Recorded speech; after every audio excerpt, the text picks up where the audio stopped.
Good evening, and welcome Beatrice and Shelley. Thank you for joining us. So I'd like to begin, if you would join me, with reciting the refuges and the precepts on page 4.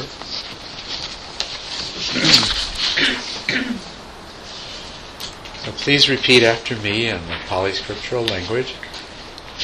Namo tassa bhagavato arahato sama sambuddhassa. Namo tassa bhagavato arahato sama sambuddhassa.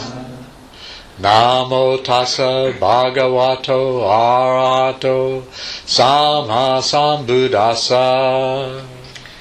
Namo tassa bhagavato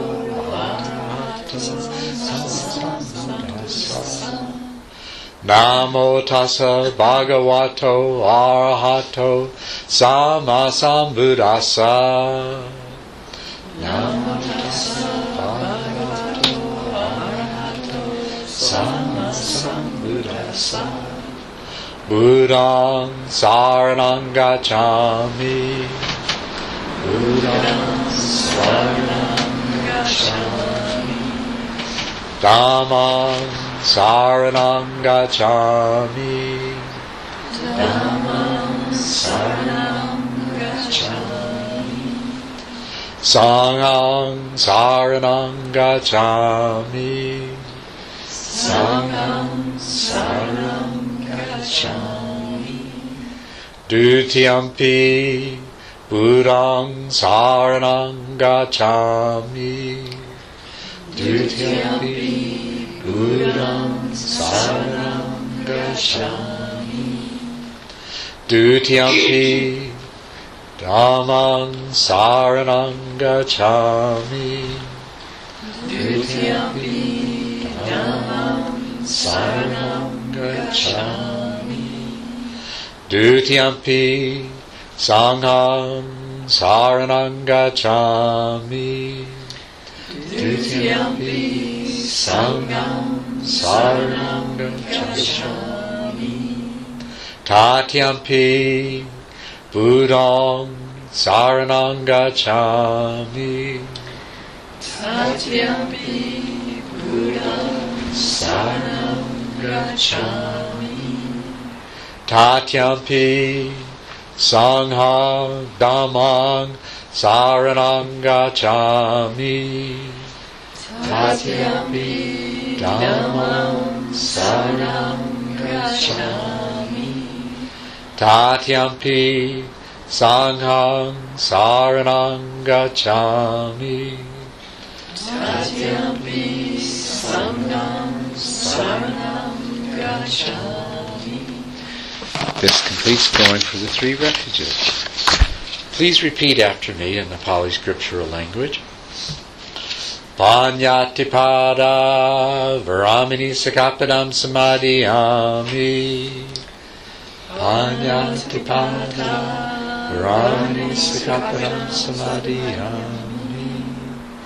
Adina Dana Varamini Sakapadam Samadhiyami. Adina Dana Varamini Sakapadam Samadhiyami. Kamesu Michachara Varamini Sakapadam Samadhiyami. Kamesu Michachara Varamini Sakapadam Samadhiyami. Musa Vada Varamini Sakapadam Samadhiyami. Musa Vada Varamini Sakapadam Samadhiyami. Sura Mareya Maja Padatana Varamini Sakapadam Samadhiyami.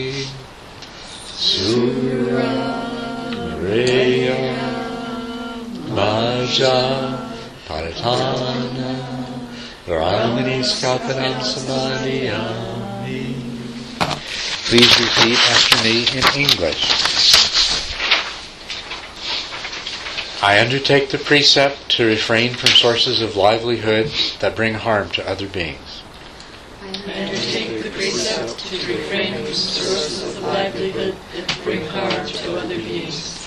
I undertake the precept to refrain from acting out of ill will or taking satisfaction in the misfortune of others.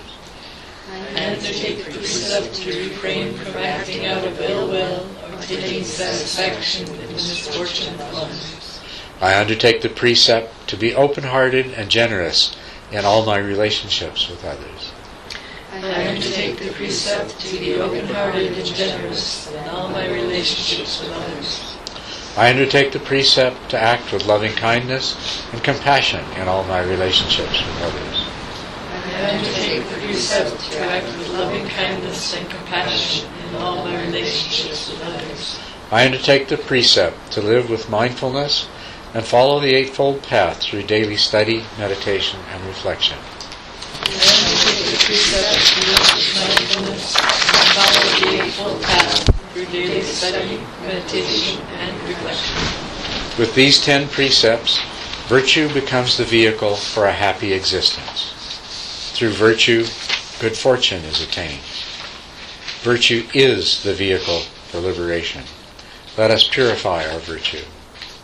May all beings be free from suffering. May all beings be free from ill will. May all beings be filled with loving kindness.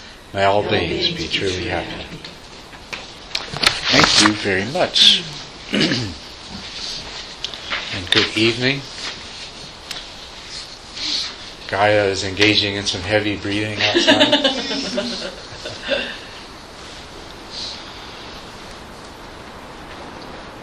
Does anyone have any questions or comments that they would like to begin with?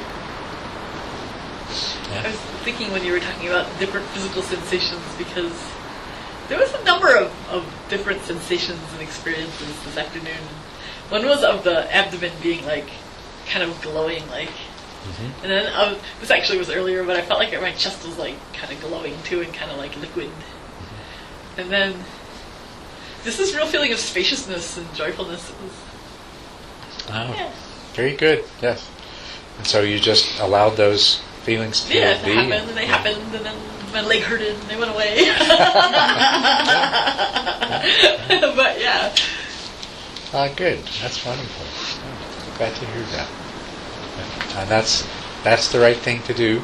Just keep on practicing. Let these things, the good ones, come back and get stronger. And so, thank you, Terry. Anyone else have anything?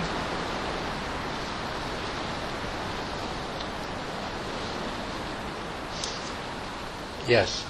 Well, perhaps you can just tell me what to read, but I don't really understand the rituals involved in your practice and the etiquette and the altar and what the altar means and the candles, and so I don't know if you want to address that now or. No, I think that's a fine thing. There's not a lot of rituals in my practice, but there's many different forms of Buddhism, and some have many more rituals than others. To start off with, the altar with a Buddha image, and in the case of this one, we've got 3 Buddha images, but the idea of some kind of an altar with a Buddha image is, of course, to pay respect, homage to the Buddha for the teaching that has come down to us, and the appreciation we have for that, and of course to remind us, and it's part, of course, of what makes a particular space a sacred space. A space that's not ordinarily a sacred space can be made into a sacred space by creating an altar, placing a Buddha image on it, and various things that have different symbolism. And of course, the space where you permanently keep an altar and a Buddha image it becomes permanently sort of a sacred space. So it's creating a sacred space to practice in. That's part of it. But more than anything else, it represents the presence of the Buddha. And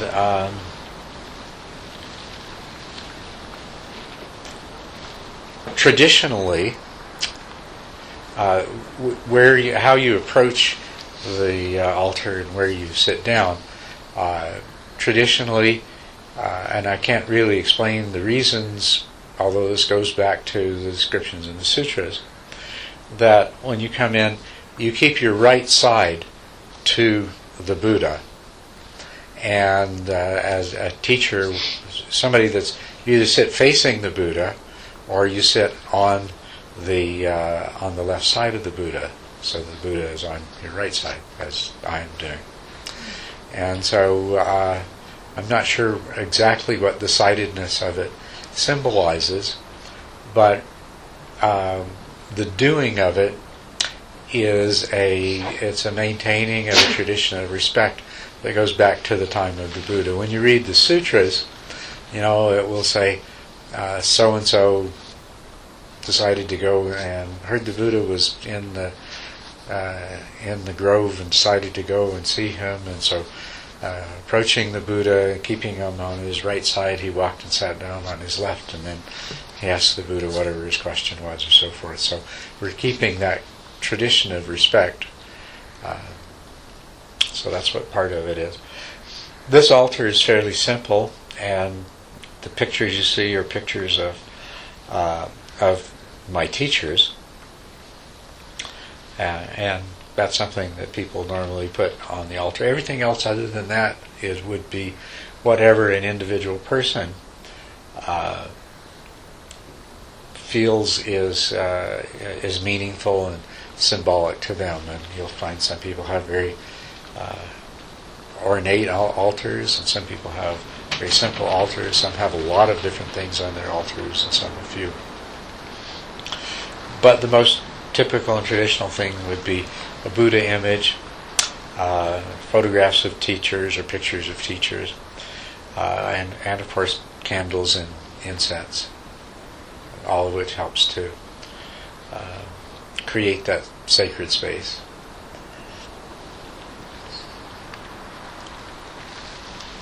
The chanting we do, the first part of it is paying homage to the Buddha, acknowledging the Buddha. Namo tassa bhagavato arahato sama sambuddha. And the last part of that is the term sama sambuddha. An enlightened person or an awakened person is a Buddha. That's actually what Buddha means, is awakened. A sama sambuddha is a Buddha who is not only awakened but is capable of establishing the Dharma in the world and teaching in a way so that it's received by many different kinds of people and perpetuated. So acknowledging the Buddha as Sammasambuddha, because he established the teaching that we follow today. He introduced it to the world. Traditionally, we say that he rediscovered it. There's been many Buddhas, and that when the teaching dies out, a new Sammasambuddha arises. And to become a Sammasambuddha, a bodhisattva, that's somebody on the path to awakening, who takes a vow to become a Sammasambuddha, and then the tradition tells us that it takes many eons of lifetimes to accumulate the wisdom and merit that allows somebody to be a Sammasambuddha, to come into the world, into a world from which the teaching has been lost, and teach in such a way that it's reestablished in the world, the wheel of the Dharma is taught, and that it spreads. And it distinguishes the incredible depth of understanding of the Dharma and the ability to teach it to many different kinds of people is part of what distinguishes Sammasambuddha from your ordinary, average, everyday Buddha. So, and the term Namo Tassa Bhagavata Arahato mean, blessed one, accomplished one, and fully enlightened one. And then the going for refuge.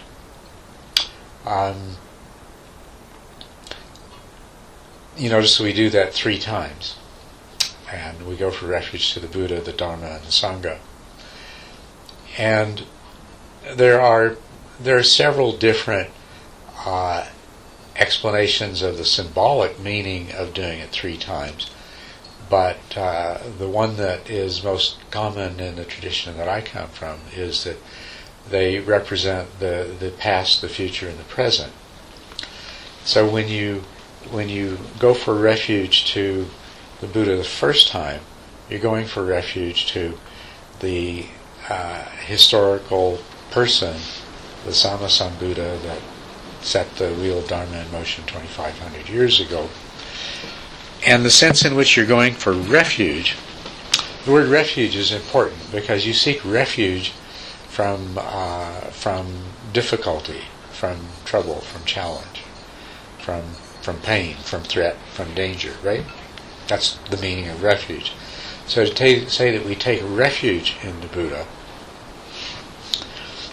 and the Dharma and the Sangha means that just the fact that we say we're taking refuge means that we recognize and appreciate the fact that we've got a problem. We're in a difficult situation, and we need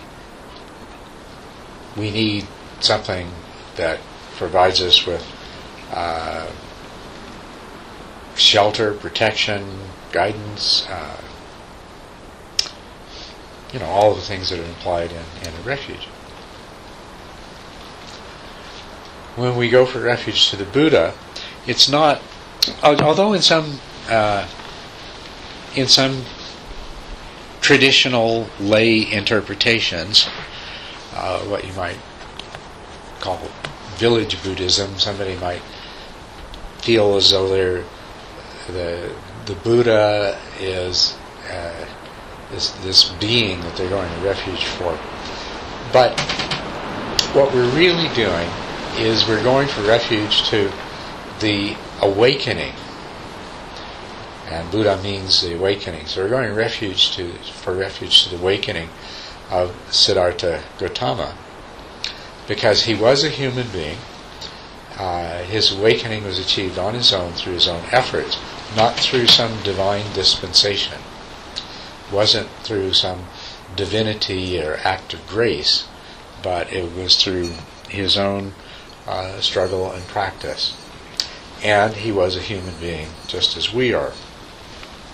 So we go for refuge from the dissatisfactoriness that we sense in worldly existence to the awakening of the Buddha, because it's available to us as well. So that's what the refuge taking means, taking refuge in the Buddha, and in the first instance it's the Buddha of the past. And then we go for refuge to the Dharma, which is the teaching of the Buddha that has been passed down to us. And then we go for refuge to the Sangha, and that is first of all the Sangha that lived with and followed the Buddha during his lifetime and achieved awakening under his direct teaching, because amongst other things that gives us an assurance that this awakening is real and it is attainable, and if they could do it too, following that Dharma. And it also assures us that the Dharma that was taught is real and is valid and is viable. When we go for, in the first refuge taking of the Sangha, the Sangha includes all of those people who have achieved awakening over the last 2,500 years by practicing this Dhamma as well. So we're taking refuge in the awakening of the Buddha, the Dhamma that he taught as a means for achieving that ourselves, and all of those people who have achieved awakening as a result of that teaching. And it gives us confidence and helps us overcome our doubt. The second time, the second round of refuge taking is in reference to the future. We go for refuge to the awakened one of the future, the Buddha of the future, who will be ourselves. So we go for refuge to our own future awakening enlightenment. We go, the meaning of Dharma, it means teaching, but it actually ultimately means truth, ultimate truth. And so the second time we go for refuge to the Dharma, we're going for refuge to our own realization of ultimate truth. And then in the second time of taking refuge in the Sangha, then we are going for refuge to the Sangha of what's called the Aryan Sangha, the Sangha of all of those who have achieved enlightenment. And we're going for refuge to our own future membership in that Sangha. So the third time is for the present. We go for refuge to the Buddha of the present, which is our own Buddha nature, which has compelled us to take an interest in the Dharma, to study the Dharma, to practice, and whether we realize it or not, is always present within us, our own Buddha nature, which we are trying to reveal and bring into its fullness, like the purification of gold from ore. That's the Buddha of the present. The Dhamma of the present is our own study and practice of the Dharma. It's the Dharma in our daily lives. And the Sangha of the present is all of those people, ordained monks and nuns, awakened or not, but especially those who have awakened, and the Sangha at large, which is all of the people anywhere who are practicing this Dhamma and who have set themselves the goal of awakening. Because this Sangha, the Sangha at large in the world of the present, is our source of support and encouragement. It's from them that we receive teachings, and that we receive encouragement, and that organize opportunities like temples and retreats and other forms of teaching. So it's the Sangha of the present is the Sangha that supports us day to day in many different ways in our own practice.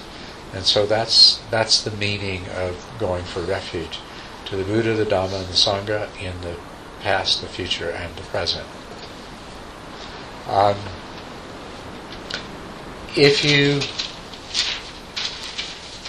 with anything like this, it's only as powerful and as effective as you make it.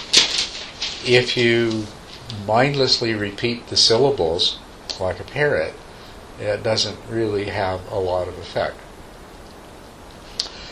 But if you go for refuge with this kind of awareness in your mind, what I just went over, every time you do that, however often it is, every day, or once a week, or once a month, or every now and then, but if every time you do it, it's with an awareness of this, then it is reinforcing in you the determination, the aspiration, the understanding, it reminds you that you have the support of the Sangha. It reminds you of all of these different things. It reminds you that someday you are going to be awakened. So to do a going for refuge in the most efficacious way is to accustom yourself to the meaning of it and hold that meaning in mind, so you're reinforcing it in your mind whenever you do it.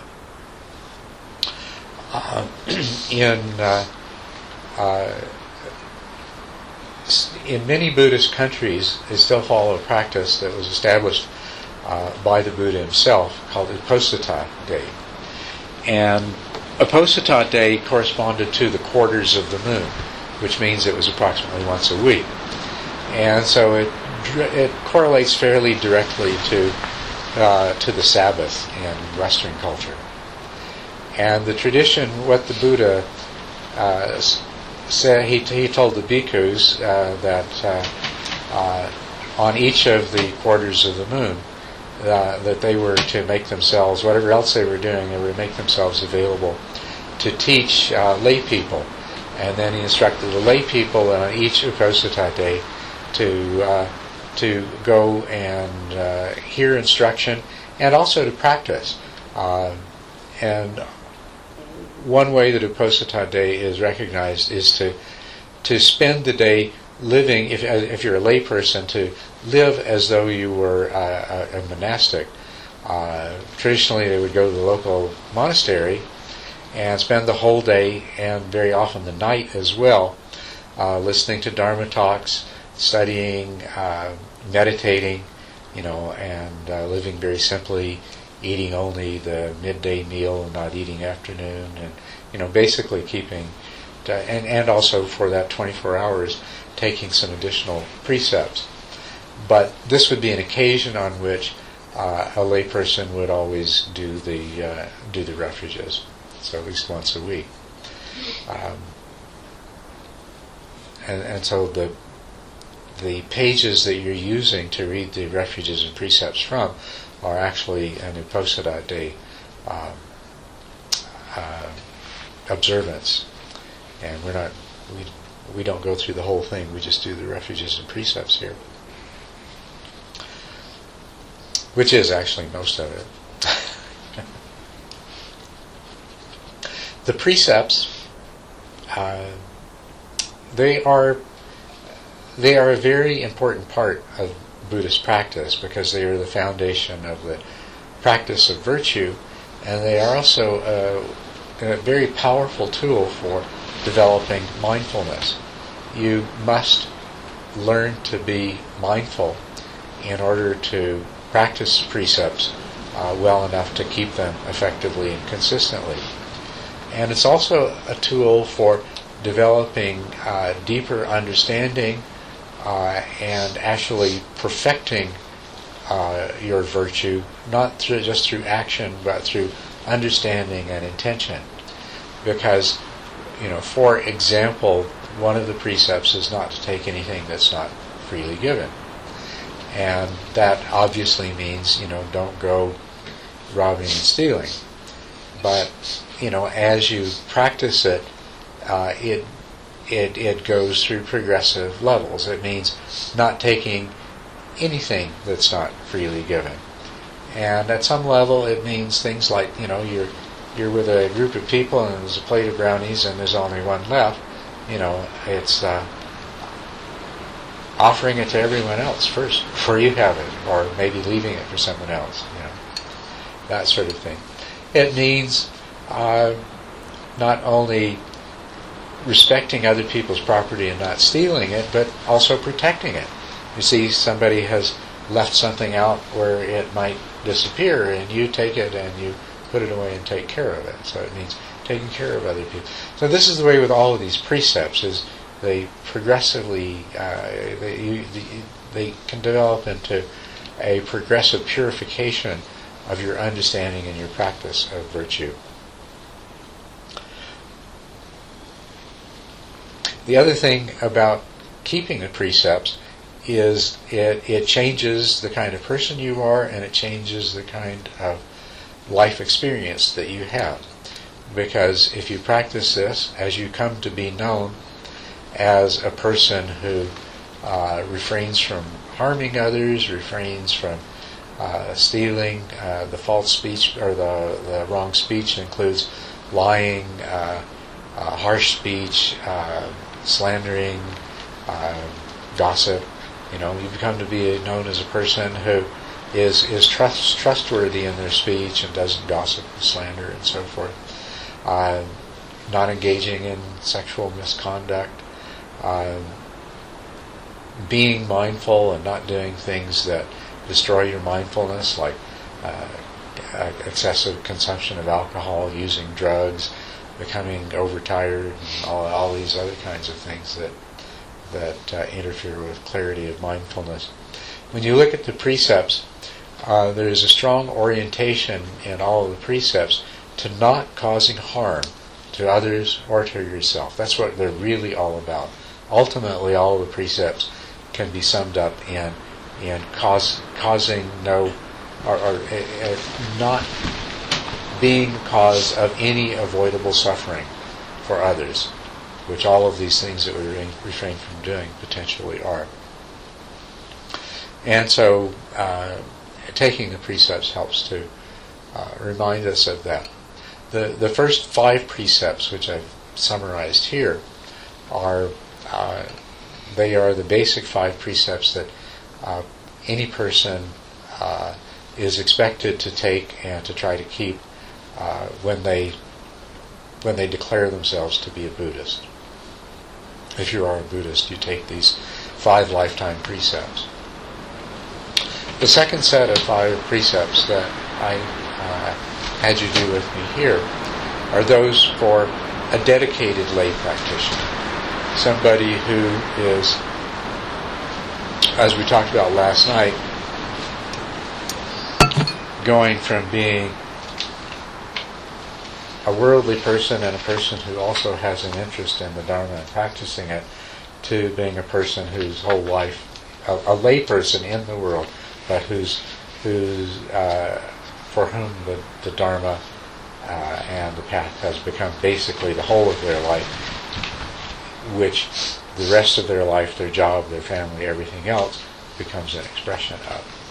And so you'll notice the way that those precepts are all directed exactly towards that. It has to do with the source of livelihood, not causing harm. Basically, a source of livelihood that doesn't force you to violate any of the other precepts in any way. And it would mean things like selling guns and alcohol, and, a lot of things like that are obviously harmful. And then obviously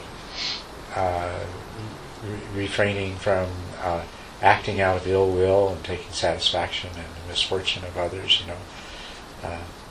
That's training yourself, in a very important way. Practicing, learning to be open-hearted, learning to be generous, loving kindness, compassion. And then the commitment, the last one is the commitment to sustain a practice, to sustain a regular practice through daily study, reflection, and meditation. So that's what those precepts are about. That's kind of a minimal amount of ceremony, but it can be very, very powerful. Some people like a whole lot more ritual and ceremony than that. But I think you can see that in its simplicity, this is very powerful. So, are there any aspects of this that I neglected to address? Well, the etiquette, I guess, is pretty. The etiquette, the bowing and. Mm-hmm. Yes. The bowing, it's overtly showing respect to the Buddha, the Dhamma, and the Sangha. But when you take a moment and you remind yourself that you wish to become pure in body, speech, and mind, that you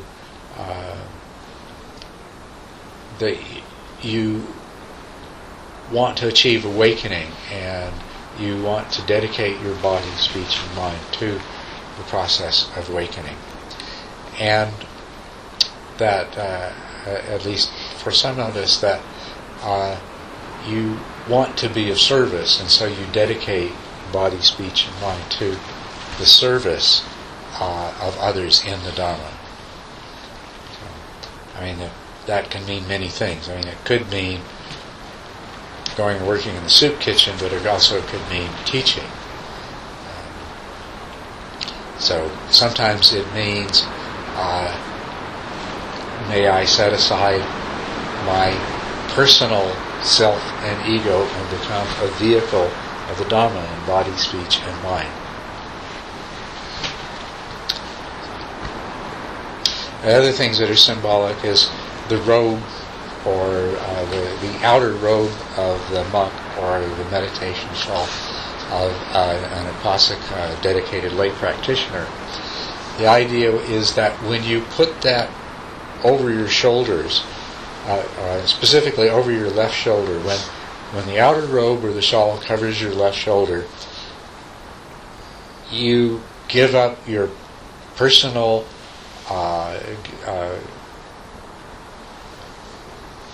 ideas, wishes, wants, desires, everything else, and you are a servant of the Dharma.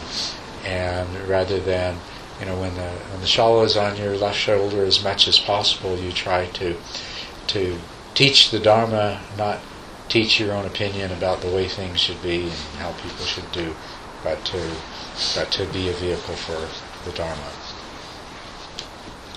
So there's the symbolism in the robe that's very important. And so when you see, just remember that whenever you see a robe over your left shoulder, that's what it means. It means I'm trying to give up my particular personality, personhood, and to serve as a vehicle for the Dharma. Anything else that I neglected to mention so far? Thank you.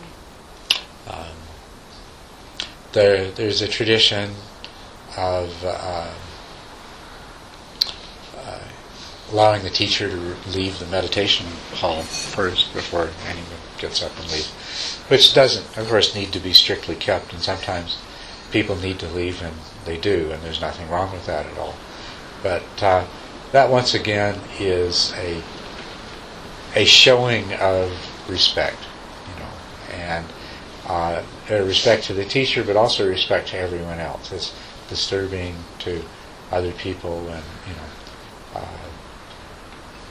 someone gets up and, oh, okay, he's done, get up and go on. So, trying to think, is there anything else I've left out here? Nothing comes to mind at the moment. Well, some people do stand for the teacher, or I don't know about that. Some do, some don't. Yes, well, whether you do or you don't, in the most formal way of showing respect for the teacher is that everyone stands up when the teacher enters and remains standing until the teacher bows to the Buddha, and then they sit down. And then when the teacher gets up, everybody else gets up, and they wait, and they stand and wait until the teacher has left the room. It's sort of, they do the same thing in courtrooms, right? All rise, the judge comes in. So it's just a very traditional way of showing respect and maintaining a certain degree of order and decorum. You know how it is in a class at school when the bell rings and everything just collapses, no order, everybody's scrambling to get out. It sort of keeps a different level of order to Dharma teaching than what you have in a Photoshop class. Could you turn the heat down a little bit? Thank you.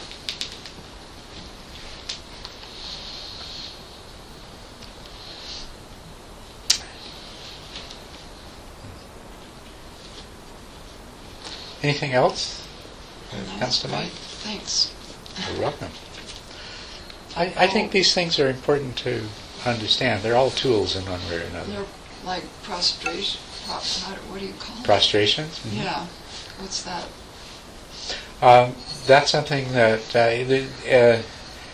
different cultures. That's a cultural thing. Tibetans do prostrations, and you can do prostrations in several different ways. But the full prostration is they go down and they on their knees and then stretch out completely on the floor, come back up and then stand up completely and then go all the way back down, prostrate on the floor 3 times. All the way flat?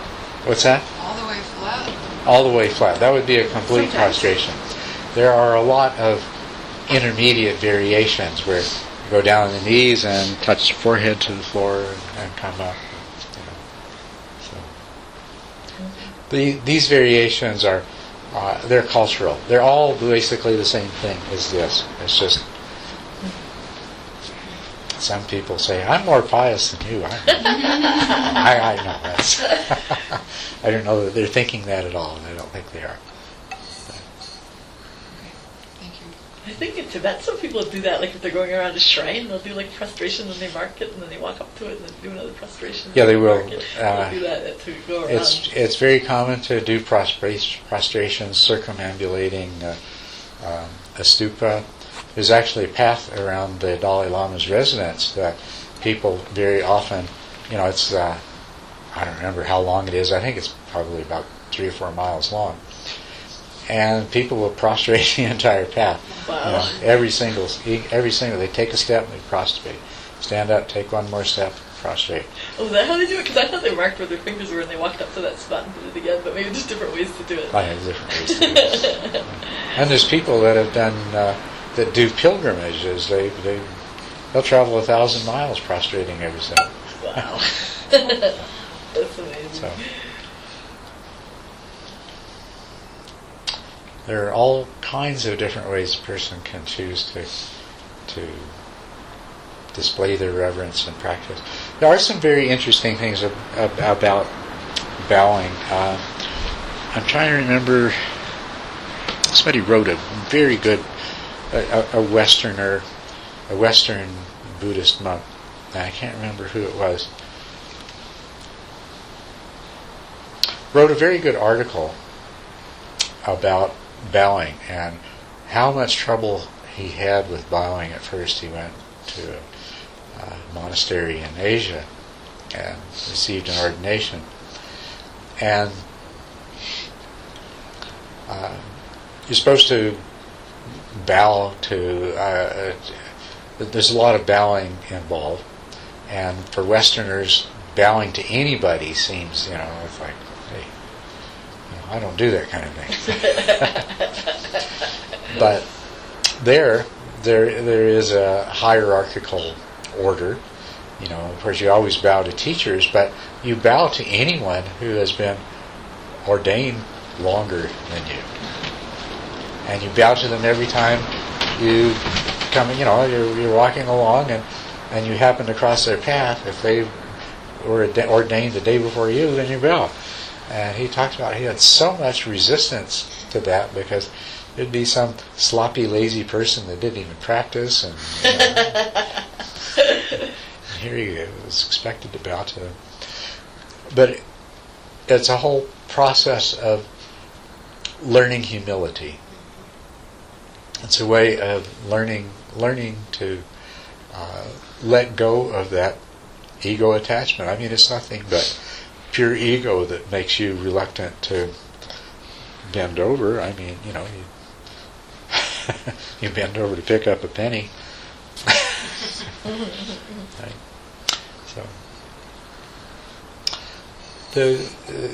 So something like that can be a powerful learning experience,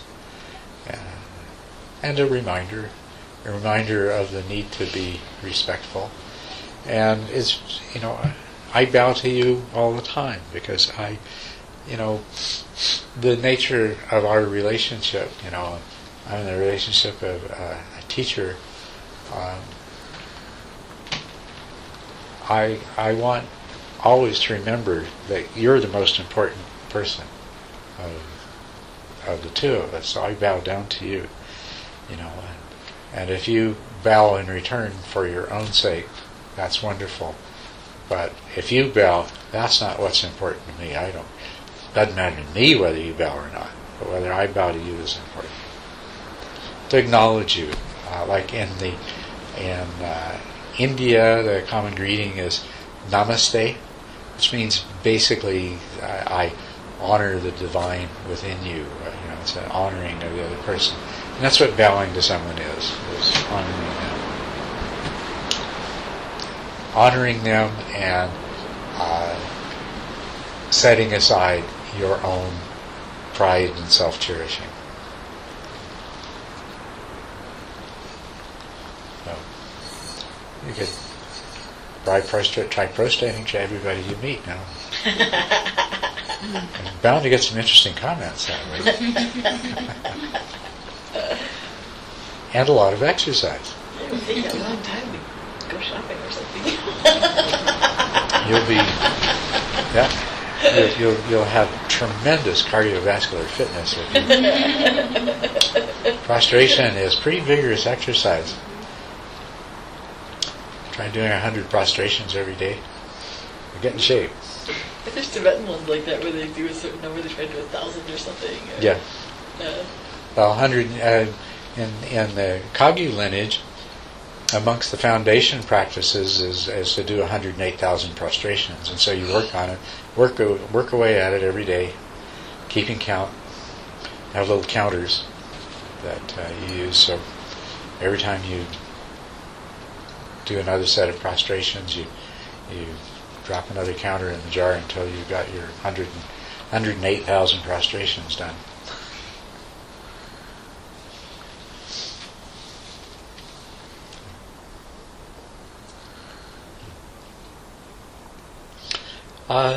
Do we have some topics related to meditation that we're interested in pursuing here?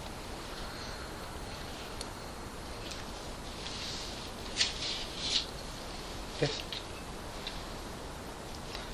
I was just thinking it'd be interesting. You started going over steps 4 through 7 last night, or you did go over steps 4 through 7 last night. Yeah. On kind of the progression of meditation practice.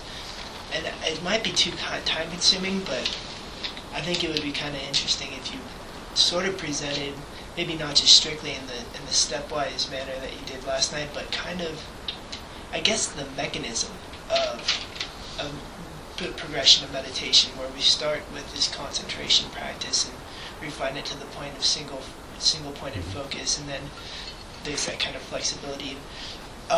And then from there, the insights start to come, and all that summarized. It's just useful for me to have that very clear framework in mind. And I know you've gone over it somewhat before. Yeah.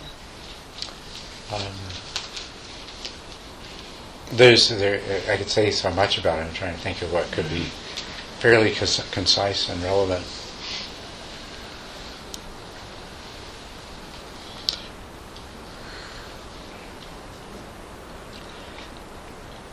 I think best place to start is just to remind once again the end result of the training, and then this is really separate from what you do with the training. But the end result of the training is that you want a mind that is malleable and wieldy, and is capable of powerful mindful awareness. Those are the two things. And a mind that's malleable and wieldy, that is particularly referring to concentration, distractibility. It's a mind that you can intentionally direct wherever you choose and sustain your attention there relatively effortlessly for as long as you choose to. and that can translate into focusing single-pointedly, fixing the attention on one object, or it can mean watching everything that arises and passes away.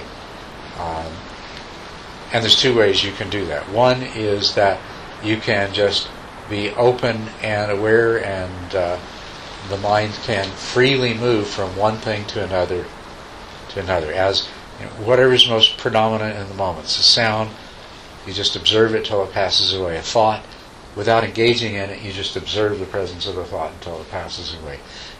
Whatever comes up, and you can do this very, very quickly and very fluidly. That's one result. Another result is that in the same way that you fix your attention on a single thing, you make your mind completely still, and then you just allow anything at all that happens to arise and pass away, allow it to arise and pass away without following it at all, without, basically your mind is just open and space-like, and you allow anything that will to come and go while your mind remains in a very unperturbable state. So these are the results of the training and concentration. The single-pointedness is only one of the things that you can do. And single-pointedness is a necessary stage in the training. The only way you overcome the tendency for the attention to move by itself and the tendency for the other parts of your mind to constantly barrage your awareness with different sensations and different thoughts and feelings is through training in single-pointedness. And you have mastered single-pointedness when you can sustain it effortlessly. And in the seventh stage that I talked about last night, you have single-pointedness, but it still takes effort. If you cease to be vigilant and if you cease to correct, then your concentration will deteriorate. You have to be constantly exerting a certain amount of effort. So you have single-pointedness. But what you do in the seventh stage is you practice single-pointedness until it becomes natural to the mind, until the mind is so well trained that it's effortless. Then you're free to practice in these other ways that I described. And then the other thing that you're developing all the way along the line is this power of mindfulness, which the opposite of this mindful awareness is dullness. And so by learning to recognize dullness and prevent it from arising, and then by going actually beyond that and through exercising the power of your mindful awareness, becoming even more powerfully mindful.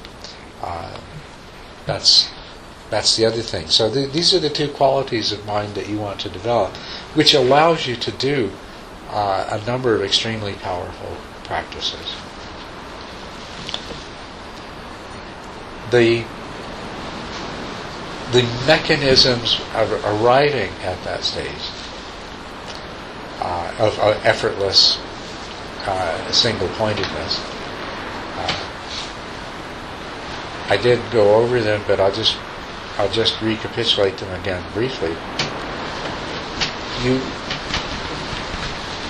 You develop concentration first by training yourself to always come back to the object, no matter where your mind goes, and to do it without getting upset about it, judging, and then after a while that becomes automatic. That becomes, even though your mind still wanders, you're starting to train the mind, so automatically comes back to the meditation object, no matter what. And so that means it comes back more quickly. Then the other thing is you train yourself to engage with the meditation object so that you stay with it as long as you can. And that also increases your mindful awareness at the same time. And until after a while it becomes natural for the mind never to lose the meditation object. And then you refine that to the stage of single-pointedness, and then you practice single-pointedness until it becomes effortless, and then you're free to do anything you want with your mind at that point. As far as the mindful awareness goes, you start out by being by being clear, very clear of the details of your meditation object, and preventing dullness from robbing you of that vividness and clarity. But in the process, you're doing another very important thing too. The way that you know that your mind is slipping into dullness is that you're actually observing your mind, and you notice that, oh, I'm becoming dull. The way you train your mind in dealing with distractions is becoming aware of the mind's distractedness, aware of what's going on. So you go from having mindful awareness of an object, the meditation object, and you intensify that, and you learn to sustain it and keep it from deteriorating into dullness. But you also, at the same time, naturally become more and more introspectively aware until your mindful awareness is a continuous awareness of what your mind is doing in the present moment, what is actually happening in the here and now. So that's how those two are developed and accomplished. I don't know if I've addressed exactly what you were looking for. Yeah, it's just useful to hear it over and over again. Yeah, I agree. It is, yes, and to remind yourself of what you're trying to do. And can I ask you a question? I kept hesitating because I didn't want to go too much into my own technical practice right now. But something you said kind of brought a question up. Is it possible? So the states I was talking about, that we were talking about today, that I've been working with, I seem to be getting a lot of dullness after the fact. Like it's almost like a hangover. Mm-hmm. And I've got this intense concentration still, where I can hold the object, and I didn't even think it was dullness till now because it was so powerful. Mm-hmm. And I'm not used to having dullness in such high concentration. Mm-hmm. But is that basically what it is? And part of the reason I ask is, should I not try to sit through another sit directly and actually take a break if I'm starting to experience that dullness and I'm not coming out of it, or should I stay with the object until the dullness drops away on its own? Okay, that's a very good question. You have to make a determination. Like when your concentration is good, that's when you're at the greatest danger of dullness arising. And so and it's very good to practice being aware of the danger of subtle dullness and correcting for it if it arises. But you will be, at some point you're subject to a kind of fatigue. Your mind starts to get tired, and you might find that you're just constantly slipping into dullness and pulling yourself out, slipping into dullness and pulling yourself out. And if often that will resolve itself, it's like you work at it for a while and then it's gone and you're bright and clear again. But if by the end of the sit, that's still happening, then don't even contemplate sitting again. Get up and do a walking meditation and practice mindfulness and stay focused, but in this condition of moving and greater stimulation. I'm just wondering, to fall on that, maybe it isn't dullness. What I'm experiencing, it's not a kind of give and take like with fatigue where you're falling asleep. It's after I'm in that state. If it drops away, even maybe the next sit, it's just this constant baseline, very like a dense fog in between me and everything else. Yeah, that's subtle dullness. Okay. Yeah, that's what it's like. It's you're you're watching the breath, but it's almost like you're watching it through a gauze curtain or Yeah. something. Okay. So it's best to Yeah.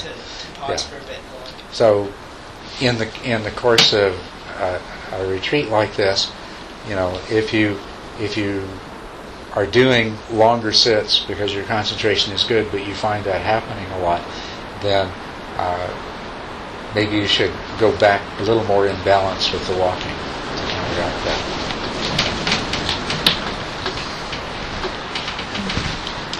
Yes. This question kind of relates to that a little bit.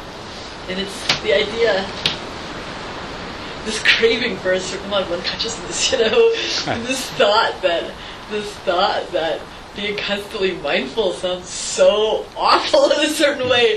There's kind of this craving for a kind of give and take of it, where there can be like sort of less consciousness by just, sort of doing ordinary stuff. It's kind of like pleasant, but it doesn't really... For as long as it takes effort, there is that feeling that, you want to break from it. But it's actually, it's really beneficial to insist on staying mindful, in a retreat setting in particular, to sustain your mindfulness as uninterruptedly as you can from when you wake up until you go to sleep. It also... go ahead, sorry. I was just going to say that what does happen is remaining mindful becomes easy, and when that happens, you love to have a high level of mindfulness, and you really much prefer it over relinquishing that and the dullness. So the effort and the getting tired of it is only a temporary aspect of it. But it seems also kind of like this balancing thing, like if one pushes too hard to be mindful, then there'll be a rebellion, That's right. That will happen, and that's Yeah. not a good thing either, so it's kind of this balance thing. You don't push too hard. Mm-hmm. But you try not to just lose it. Mm-hmm. I mean, it's really easy to do that. Just let go of the whole thing, right? You don't do that, but you can continue to be mindful without all that intensity and pushing yourself so hard. But just do your best not to let the whole thing unravel. Mm. I have a question about mindfulness. If I'm to be mindful from the time I wake up till I go to sleep at night, and I take a walk or something, I find that I'm asking myself, am I mindful? It's like this self-doubt of, wait a minute, is this mindfulness or isn't it? I'm walking along looking at the trees and I suppose just the fact that I'm asking the question means I'm sort of mindful. Yes. That's right. But it seems sort of painful in a way to keep wondering, what am I supposed to be looking at, or what, I guess I'm just supposed to have that part of me looking at the part of me that's acting in the world. It shouldn't be onerous. The direction you want to go with it is, it's like always holding the this sense of discovery, like, oh, this is what it's like to be walking. Oh, this is what I'm doing now. Oh, my mind is asking if I'm being mindful. Oh, I'm worrying about it. Oh, this is what it's like to worry about being mindful. Oh, this is what it's like to hear the birds. It's sort of like always, whatever it's happening, mindfulness says, so what is this like? What is this experience really like? Mm-hmm. What is walking like? And then just observes. Doesn't analyze, just observes to see what walking is like, what hearing is like, what seeing is like, what worrying is like, what thinking is like, what feeling is like. But it's just mindfulness without judgment,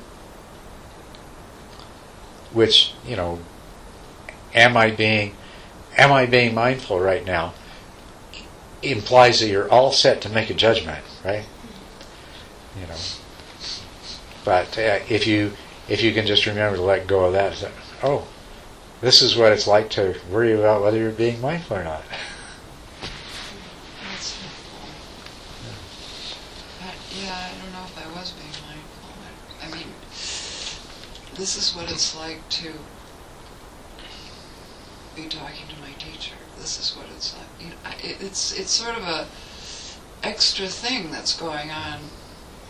It's not exactly a direct experience of reality. That's the trouble with words and how we express these things and how we interpret them, because what I mean is really be present. That's another way of putting it. When you're being mindfulness, when you're really present, the more completely present you are, the more mindful you are. Present in your senses, is that what you're saying? Present in what is actually happening in this moment. And think of it in terms of senses, yes, but the six senses. You know, if this is your emotional state, that's also the same as hearing, seeing. If there's a particular kind of thought process going on, that's also the same as feeling and walking and everything else. It's being present with what's happening, not analyzing, just noticing. And the thing about it too is that whatever is happening is constantly changing. So if you're really in the present, you're noticing everything is flowing. The thought, the feeling, even that kind of question and doubt that arises, it's not static. It flows. Everything flows. And so you're just observing the flow. So then, I'm sorry, can I? If that question comes up of like feeling like craving to be less conscious or something, then it's like being mindful of that. Or just being with that sensation or that there is desire or that whatever it is. There's a desire for dullness. Mm-hmm. People are drawn to drugs, alcohol, sleep, TV, computer games, all kinds of things for the sake of the dullness. They want the escape. They want the dullness. It's like a distraction from painful things. But I guess I was thinking that rather than trying to reject that or whatever, just to be mindful of it. That's exactly right. Just be mindful of it. Yeah. It's that same thing. So this is the mind craving some dullness. It's sort of giving it a break too, because it kind of one can understand where that comes from and don't have to be judgmental about it. But keep in mind that you don't have to give up being mindful. You can give up the intensity, the trying, the pushing, and everything else, and still be present. Right, and one can be present to that stuff in a sort of a compassionate way that's like kind to it instead of punishing to it. Yeah. Right. The other thing is, a part of the process of being mindful really should be discovering how wonderful the present moment is. I mean, some present moments are more wonderful than others, granted. And some you have to really look to find anything. But in general, part of the process of fully being present is discovering how wonderful the present is. There are so many things happening in terms of your six senses at any given moment. And that in itself is a wonder. But some of them, they'll cover the range. Some are pleasant, some are unpleasant, some are neutral. But there is always something quite pleasant that almost always is something quite pleasant that, especially when you're doing this kind of practice in this kind of setting. But isn't it like the mindfulness that makes it pleasant? It's like a weird question, but it's like, which is first? The chicken or the egg? I think that will be your homework. Find out, is it your mindfulness that makes it pleasant, or is your mindfulness discover the pleasantness that's there? Or is it both? Or is it neither? Is it something different?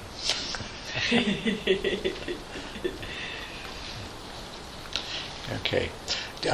Would you like to take a few minutes to stretch, and then maybe we'll do a guided meditation before we go to bed?